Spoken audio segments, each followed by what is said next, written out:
noches, el día de hoy estamos con el partido UNE. Es un gusto tenerlo con nosotros. Mucho Nos gusto. gustaría que nos contara un poco de qué se trata el partido, cuáles son los principios rectores del partido y después introducirnos quién es usted, cuál es su experiencia y por qué candidatura va. Bueno, buenas tardes a todos, es un placer estar con ustedes. El Partido Unidad Nacional de la Esperanza es un partido que tiene una vida política medianamente corta en la vida nacional del país. Es un partido que se rige por los principios de la socialdemocracia, es un partido que está ubicado en su actuar y su manera de hacer gestión en la política, que pone por sobre todas las cosas al ser humano en medio de cualquier gestión y cualquier acción política y pública. Somos un partido que hizo gobierno entre 2008 y 2011 con el expresidente Álvaro Colón, un partido que tuvo en su momento, digamos, un fuerte componente dentro de la legislatura guatemalteca en el Congreso de la República y ha tenido la experiencia de hacer gestión pública en el ejercicio del poder. Un partido que ha dejado como herencia los programas sociales en su gestión dentro de la estructura de la gestión pública. Hizo inversión por sobre todas las cosas en materia de inversión social, reventó la lógica de la inversión en materia educativa, invirtió en materia de salud pública e incrementó los programas sociales y la atención a grupos vulnerables. Yo soy Carlos Menocal, trabajé como secretario de la presidencia en materia de seguridad y justicia en los primeros 2 años del gobierno del presidente Colón, la presidencia de la República, y los últimos 2 años, entre 2010 y 2012, fui ministro de Gobernación. En este momento soy presidente del Consejo Político del Partido UNE, soy miembro del Comité Ejecutivo también del partido y estoy siendo candidato en el listado, en la ubicación número 8 del listado nacional al Congreso de la República. ¿Su partido tiene algún eje que trabaje la diversidad sexual? Tiene un eje que trabaja el tema de derechos humanos. Y dentro del tema de derechos humanos estamos incursionando y empezando a discutir e implementar el tema de la diversidad sexual.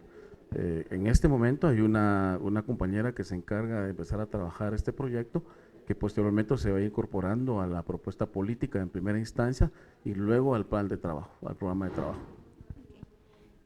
La comunidad LGBTI y principalmente la comunidad trans ha estado trabajando una ley de identidad de género. La pregunta sería, ¿ustedes avalarían y apoyarían para que el Congreso aprobara una ley de identidad de género? Sí, por varias circunstancias. Primero, porque el tema de la identidad, independientemente del género, es un derecho universal. Segundo, en Guatemala este derecho universal se ha extendido única y exclusivamente al ser hombre o mujer, y nosotros primero promulgamos el tema de la equidad, del derecho a las oportunidades, del derecho del acceso al desarrollo humano para todas las personas, y segundo, el Estado de Guatemala es parte de todo el concepto de haber suscrito todas las percepciones y los conceptos de Naciones Unidas, pero también lo más reciente en la Comisión Interamericana de Derechos Humanos. Si Guatemala ha hecho esto en materia política, si Guatemala tiene una mesa de trabajo en ese sentido que la lleva la Comisión Presidencial de Derechos Humanos y hay una instancia que trabaja junto con la Procuraduría de Derechos Humanos y por supuesto que ha avalado la existencia de la OEA, de la relatoría en esta materia, entonces es evidente que hay un espacio político para discutir y por supuesto la UNE, que es un país socialdemócrata, que es un país que promulga las igualdades, el derecho de las oportunidades por igual y el derecho del desarrollo humano sin importar el género, el proceso o el origen de cualquier persona, sino que al contrario, el partido apoya el tema del desarrollo humano de manera integral. Es un partido incluyente, es un partido que piensa en todos por sobre todas las cosas y el derecho humano es transversal. En ese sentido, entonces nosotros estaríamos, digamos, en disonancia al no apoyar una ley en ese sentido y sí lo apoyamos. Nosotros, de hecho, el programa de gobierno incluye un planteamiento político en ese sentido y se debe apoyar desde la instancia del Congreso de la República. La siguiente pregunta es, ¿dentro de su partido existen miembros o miembras que se autodenominen abiertamente gays, lesbianas, mujeres trans o hombres trans. Bueno, sí, sí hay compañeros que se han declarado o que han expuesto abiertamente pertenecer a este grupo. Lo que no tenemos en el partido, y hay que ser extremadamente sinceros, digamos, es una instancia o una mesa que en este momento esté trabajando el tema. Sí tenemos un compañero y una compañera que está trabajando a la propuesta, pero no hay una mesa exclusivamente trabajando la dinámica, pero pues evidentemente sí es importante y sustantivo empezar a generar ese espacio. Pero en general nuestro partido es incluyente, no discrimina a nadie y hay compañeros que se han declarado abiertamente, en este caso, homosexuales. Okay. Respecto al tema del VIH y la estrategia de prevención y también de tratamiento, ¿qué han pensado para los próximos 4 años? Primero creo que es una tragedia desde la lógica de la salud pública. Hay más de 70,000 personas con VIH y hay personas altamente vulnerables. Creo que en el fondo el análisis que nosotros hacemos en materia de salud pública es que no hay una asignación presupuestaria fuerte destinada al tratamiento de la prevención, por ejemplo. No hay lógicas de priorizar este recurso en las áreas más vulnerables, áreas geográficas. Y le explico muy rápidamente, por ejemplo, Coatepeque, y Quetzaltenango, en donde ambos lugares son altamente registrados en el tema de VIH, pero no tienen una asignación presupuestaria específica para tratar este tema de manera rápida y congruente. Y se trata, en términos generales, de una asignación presupuestaria que hoy por hoy no tiene el recurso financiero ideal para el tratamiento de los retrovirales. Pero en particular nosotros sí creemos que ahorita lo que tiene que haber en ese sentido es toda una materia de orientación y de formación y de información en todo nivel, en todo nivel. La UNE hizo una encuesta de la juventud en 2011 y los datos son alarmantes. El 80% de los jóvenes entrevistados sí saben, sí conocen sobre el tema del VIH, pero el dato más alarmante es que la mitad ha tenido relaciones sexuales, su primera relación sexual y su última relación sexual sin protección alguna. Y el 80% de los entrevistados cree que el VIH se puede prevenir tan solo con no ingerir alimentos de la persona contagiada o echarse algún desinfectante. Y eso es evidente, nosotros tenemos la encuesta y en cualquier momento se las podemos hacer llegar. Si eso sucede con los jóvenes estudiantes que medianamente tienen cierto nivel de información, imagínese usted con la población en general. Dos, en realidad, en términos de población, en términos de ciudadanía, no tenemos ninguna formación de orientación sexual, tampoco educación sexual y tampoco en materia preventiva. Entonces hay que apostarle mucho al tema de la prevención, pero en particular al tema de la formación, la información y la educación en ese sentido. Y ahí sí es en términos generales, en materia de escuela pública, escuela privada, y en el sentido de responsabilidad que el Estado debe tener en materia de formación y orientación ciudadana. Okay. Quisiéramos saber, frente al panorama nacional y frente a la coyuntura nacional, y conociendo que existe la posición de que no hayan elecciones, de que sí hayan elecciones, digamos que hay elecciones y sale el partido UNE tomando una gran parte dentro del Congreso. ¿Cree usted que en los próximos 4 años vamos a tener apertura para hablar de estos temas? Porque aunque para nosotros es una prioridad de cara a la sociedad normalmente, viene primero el tema de seguridad, el tema de salud, de prevención, pero además el tema de diversidad está transversalizado en todos estos temas, ¿no? Porque estamos en salud, necesitamos acceso a la educación, estamos en el tema de seguridad, estamos en el tema de las personas privadas de libertad, estamos en muchos ejes. Sin embargo, no sé si es que se pretende que ese eje llegue algún día a ser un eje diferente y que entre a ser estudiado de lleno todos los temas.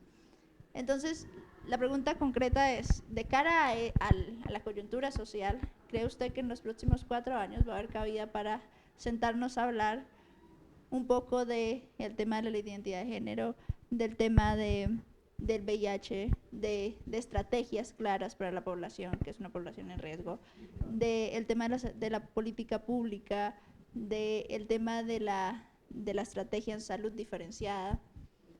¿Cómo ve usted el panorama? Bueno, primero, como la pregunta es el panorama político, primero es complejo, es convulso, es complicado. Hay, digamos, en el escenario de las élites que discuten la política pública, hay prioridades y estas prioridades se visualizan en materia de seguridad ciudadana, por ejemplo. Estas prioridades se visualizan en este momento, hoy se visualizan en materia de transparencia, fiscalización, rendición de cuentas y calidad del gasto. Ahorita la discusión fuerte en el Parlamento, en el Congreso, que es, digamos, la máxima expresión política por naturaleza del país, se concentra en el tema de reformas políticas, que ahí me parece interesante hablar sobre los aspectos de la participación equitativa en género en cargos de elección popular, que abre la brecha para hablar incluso los temas de las comunidades, de las minorías. Ese es el panorama que podría enfrentar una agenda de la que usted me menciona y de la que las organizaciones a las que ustedes pertenecen están demandando. Entonces, si lo vemos con relación a este panorama, es complejo que se pueda discutir. Ahora, no creo que discutir estos temas sea obligación de la coyuntura, más bien creo que es una obligación de los actores políticos, tanto de los partidos como de las organizaciones sociales, para que estos temas sean parte del debate de la política en el Congreso. O sea, el mismo derecho puede tener el tema de corrupción, el mismo derecho puede tener la materia de transparencia, el mismo derecho puede tener la ley de reforma agraria, por ejemplo, de reforma rural, perdón, o el tema de los derechos de los pueblos indígenas en materia cultural, que también puede tener el mismo derecho de las minorías en materia de género. Entonces, depende mucho del activismo, depende mucho también de que los partidos políticos se comprometan y que también depende mucho que en realidad este tipo de debates amplíen el panorama y se expandan más allá de lo que es el Parlamento.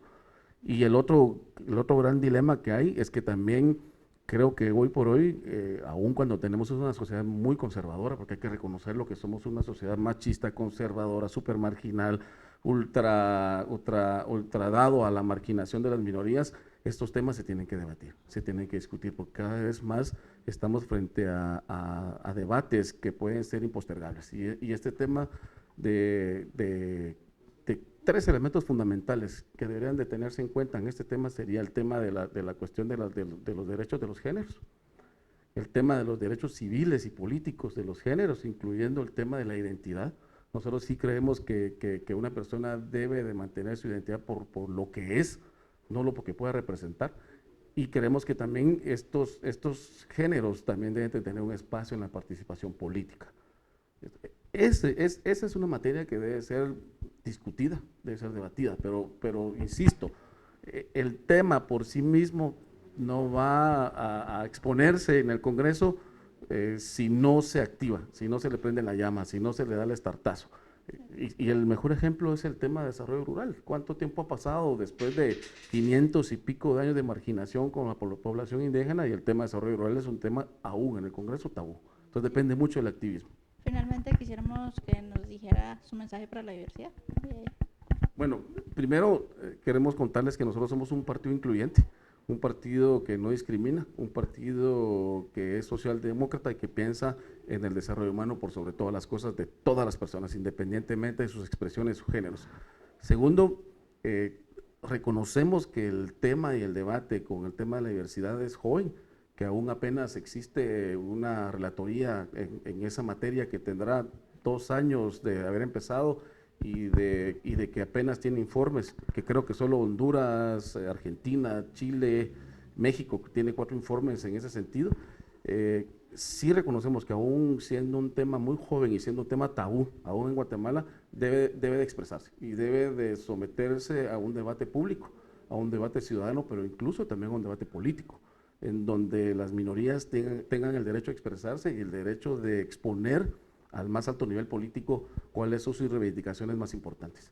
Y por último, reconocemos también que en nuestro partido, aún siendo un partido que tiene ya una trayectoria política, aún este tema es incipiente, pero también admitimos con mucha humildad que cualquier información, cualquier orientación que ustedes nos puedan dar, pues también nosotros con mucho gusto la recibimos. Ahí nosotros trabajamos el eje de derechos humanos, es un eje transversal, y dentro de ese eje de derechos humanos está el tema de género.